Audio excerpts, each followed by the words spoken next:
Hello, welcome. Thank you so much for joining us today. I'm Kathy Gelbman of Sparkle and Ink, and today I'm going to be talking about setting intention using color. And I am an invitation designer, but when I was in graphic design school, we talked a lot about color, the effect that color has on people. When you study marketing, you talk about color, the effect that color has, and you can really do a lot in setting moods, setting tones, setting intention by the colors that you choose. When I first sit down with a couple to design invitations, we always talk about the colors, what inspires them, what do they want to represent, what different colors can set a tone for their wedding. And today I'd like to introduce you to the power of color. The colors that we wear send messages, and sometimes when you get up and get dressed in the morning, you want to choose the message that you want to send by choosing the color. You might do it unintentionally, you might not even think about it. You might get up in the morning and say, I feel like wearing purple today, and you might not even realize that you felt a certain way and chose purple for a reason. So now let's go ahead and start working on the bracelets that we're going to create to help you remember to set an intention, to choose your colors wisely, and to give you some practice with choosing colors that will help you to set a feeling that you want to convey throughout your entire day. As you can see, I made some samples here for you to see. I chose different colors to match with different moods that I tend to go through. So you can see this bracelet has the red and the brown beads along with some of the black lava beads. The red and the brown are going to symbolize power and perseverance. So some days when I just need I need to be strong, I need to get through the day, this is the bracelet that I might go for. I have a purple and orange combination with the black lava beads, which would be for creativity, enthusiasm, and luxury. Because some days, especially in my business, I need to be creative. I need to give people that feeling of luxury. So I just need to inspire myself with that. Here we have a green and yellow for peacefulness and happiness, because some days you wake up and you say, I need to have a peaceful and happy day. This pink one, I combined with some little lava beads. The pink was for romance and femininity. So just a day that I need to have sort of a delicate and romantic and really kind and thoughtful day. And then I have a green and a blue combination with some green and blue lava beads on this one instead of the black. And the green is for peacefulness and the blue was for clear communication and honesty. So when I need to have a day of good communication, maybe I'm meeting with a new couple, or I need to have sort of a peaceful day, or I need to have a really important talk with someone, this is the bracelet I would reach for. Now, if you had ordered the kit and you're going to be making these bracelets with us, we're going to move these to the side. I just want to look at the kit with you for a second. The kit comes, and mine obviously is missing some beads because I have made these bracelets. The kit comes with black lava beads. It comes with colored lava beads. And it comes with glass beads. So you'll see the shiny ones are the glass beads. The ones that are kind of porous, those are the lava beads. And lava beads are really cool because you can put essential oils onto the lava beads. Like if you have an essential roll-on or you just dab on some essential oils, and they'll hold the scent of your essential oils. So that can kind of add to the intention of your bracelet. You might have some peppermint or some lavender, and you might want to put a little on there to kind of inspire your day along with the color that we're going to be representing. In your kit, you'll have little plastic bags here that have all of these little silver pieces. I took mine out, so that's the only difference there. And then I sorted my beads by color, which may be helpful, maybe not. The lava beads come in a couple different sizes. You'll see there's some tiny ones here. They get a little bit bigger, and then you have the biggest size here. And you can see in my bracelets, I mixed up whether or not I used the metal separators, whether I used the glass beads or the lava beads. I used the small lava beads here. I used bigger ones here. This one shows some medium lava beads and even mixed with the colored lava beads. And this one I did with the colored lava beads and the colored glass beads instead of mixing in the black. The color black gives us an essence of mystery, elegance, sophistication, authority, formality, and you always need a little bit of that. So I think that mixing in the black lava beads kind of always gives you that like elegant and sophisticated feeling. So you can always feel free to mix in the black lava beads, and you have a lot of them there. So to get started, let's look at our materials. We looked at the beads. Your kit also came with this stretchy string. There's one clear and one black. It's a really good material. It's a little hard to knot, but we have a special knot that we're going to do in the end to help you tie that up. You're also going to need a pair of scissors, so you want to grab scissors for this. Okay, I'm going to push this back out of the way a little bit. So the way to start, I'm going to do mine in black. You can choose whichever you like. I'll give you some examples here. This one I did on a clear. This one I did on a black. This one is on a clear. It doesn't really make much of a difference. It's really whatever you're feeling. As far as the choice, I'm going to do mine in black today because I think it'll make it easier for you to see on camera. I would cut about 18 inches to 2 feet of the material to get started. It's more than you will need, but it's good to have extra, and then we can always cut off the extra, not a problem. Before we start with the beading, we're going to take a bead to put on the end. So I like these little barrel beads, I don't know if you can see them there. They make really good end pieces. You can see I use them on the ends of all of mine. They just made really good ending pieces. You can see them there. So I think they hold everything nicely. So just feed it through, pull through about 6 inches, and then you're going to feed it back through. So you're going to wrap around the bead and feed back through. You might have to work with it a little bit, and then you're going to pull it through. So that's what's going to hold this end while we're putting the new beads on before we knot everything together. Then you want to think about your intention. What kind of bracelet are you going to make? What colors do you want to use? What feeling or mood do you want to get from your bracelet? The ones that I am going to be doing today are turquoise for friendliness and freshness. Since you are all my new friends, I thought a bracelet of friendliness would be a good one. And white for sincerity and hopefulness. Because I am very hopeful that this will inspire you to be more intentional in your color choices going forward. And I think this will be the start of something really fun for you. So for this bracelet, I'm going to put my examples out here so you can see. You can mix up. You can go every other. You can make a pattern. You can do a bunch of lava beads and then do a color. Here I did sort of blocks of color. This one I used a metal separator. So you can do any pattern that you want. You kind of have to think of the size of your wrist and how much room you're going to have. So what I would start with, so that you don't have to do too much planning, something like this requires a little bit more planning because you have to know how many to put on each side so it ends up even. If you start with one that's either a color block or a pattern like this one, you can go as far as you want before you have to kind of finish it up and tie it up. So I'm going to start mine with some large size lava beads. So we're just going to feed the lava beads on. And luckily they feed really easily through this material, which makes it great. Again, the black lava beads are going to give us that feeling of mystery, elegance, sophistication. Who doesn't want sophistication in their day?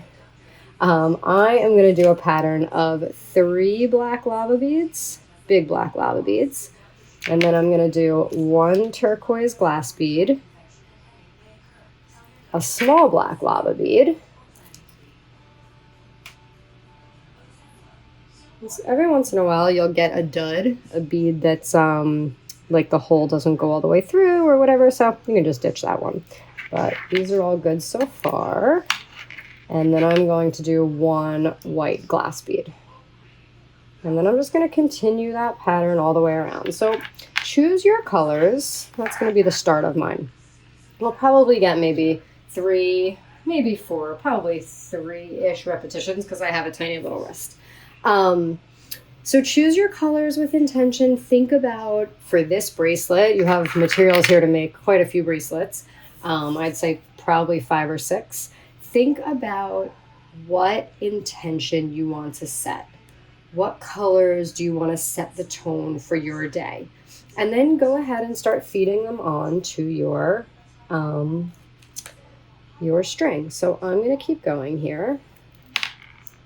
And as we're going, we can talk about the other ways you can use colors. So in choosing, now that you know the power of color, you can choose color to do a whole variety of things. You can choose colors when you're getting dressed. When I was in design school, we used to talk about interviews. That's always one that when they talk about color, what you should wear in an interview, what colors have different effects for an interview. Generally, the accepted color for interviews is blue. Blue is calming. It exudes clear communication and honesty. And when you're interviewing, that's really what you want your employers to get from you. So blue is a really good color to wear in an interview. I would not wear red on an interview. I think people tend to interpret red as a little bit threatening. It is a powerful color. And you never want to seem threatening in an interview situation. But if you want to get dressed up and look fabulous for the night and go out and really put on those heels and set the tone for a fantastic night out, then a red dress is the way to go. So thinking about what intention we're setting when we get dressed is really important. Color has a lot of effect. Now, color doesn't affect everybody the same. Different people interpret different colors in their own way, and different cultures interpret colors differently. So the colors that I gave you here, the interpretations, are more of a US-based interpretation.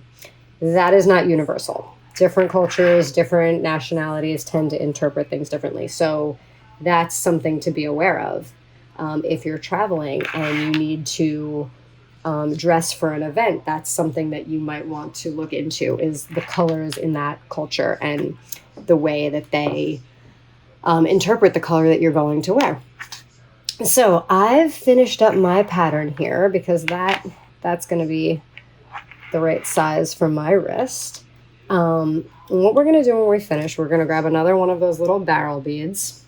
And if you want, obviously you can put some of these in between. Like I use some separators here and here. You can use the different metal separators. Again, we're going to feed this through. So you have your bead. And then again, same as you did on the other side, you're going to go around the bead and feed it back through so that the string is kind of surrounding the bead. Sometimes it helps if you pull the two pieces down, and that'll make it easier to feed this through. It makes a little bit more room in the hole of the bead. And there you go, pokes right through. All right, so we're gonna feed that down as close as we can to the base of the beads because we want to try to avoid space there. It's not always possible, but we want to try. All right, and now we are going to knot. I'm going to go through knotting twice. I did a separate bracelet where I talked about forming the knot. I'm going to do it again here. So hopefully it's a little tricky. Hopefully seeing it twice will help. All right, we're going to create a loop and hold our loop. Now, take the other end of the bracelet in through the back, around the back, and back through the front. It's hard because you only have 2 hands. All right. Now, we're going to pull this, and pulling this loop can be a little tricky. You kind of have to feed it through because you don't want to get it, if it gets too tight too fast, then you're not going to be able to pull it down to where your beads are. So we're going to feed it really carefully and sort of feed that end through. Let's see. Okay. So I'm going to keep feeding through here. And pulling. Okay, so now we have this pretty little circular knot here. We are going to make a figure 8. So this is coming from the back of our knot. We're going to go through the front,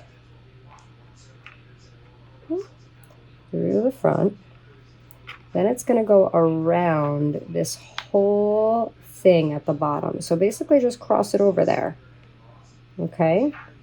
And if you can keep it flat, which I cannot. Okay. We went through and around. Now, holding our knot the way it was, it's going to go over to come back around through the top. And again, through to the front. You're basically making a figure 8. And I know this looks crazy, but it is going to tie into a little knot. All right, we want to keep all of the pieces as tight as we can, which sometimes means before we pull it tight, we have to get these pieces close. So we're going to feed this through a little bit more. Perfect. And then we're going to tighten it up. So I'm going to feed this and tighten that all up. Okay. Pull really tight. You'll be surprised how hard you can pull this stretchy material without it breaking. And you also want to pull the base. So you're going to pull the base pieces as well as the... All right, and there we have our finished bracelet. Now, you can snip off the ends, and your bracelet is ready to wear and set your intention for the rest of the day. You're going to take one end, make a loop, and hold that loop with one hand. Now we're going to take the other end in our hand. We're going to feed it through the back. Grab that with your hand. Then you're going to wrap it around the back and then feed it back through the front to the back. So you should have something that looks like this. Okay. Now we're going to very slowly and carefully, we want to pull those 2 silver beads as close to each other as we possibly can. So you kind of have to feed this through a little bit to get them close, but don't lose those ends. We're going to feed it a little bit more. We want to have that like really perfect little pretzel-y looking knot. Now we're going to make what's called a figure 8 knot. So leave your knot there, the knot that you have. You're going to take one end, and this end is coming through the front. So we're going to go in the back, pull that through. We're going to go around the front of this whole thing. And then back through the front. And what we made is a figure 8. So since we made that figure 8, you can see that figure 8 there, and that's what's going to pull everything all in tight. Now we want to pull the silver beads as close as we can before we pull everything together. And then we're just going to pull really tight, and that will hold your bracelet and keep it from unraveling. Pull that knot really tight. You can pull from the base. You can pull from these pieces on the sides. And we're going to pull very, very tight to get that perfect little tiny knot. Then you can take your scissors and just snip off the 2 ends. And there you have your bracelet of love and intention. Put it on. You can add a little essential oil if you like. And you are ready to go to set your intention for the day.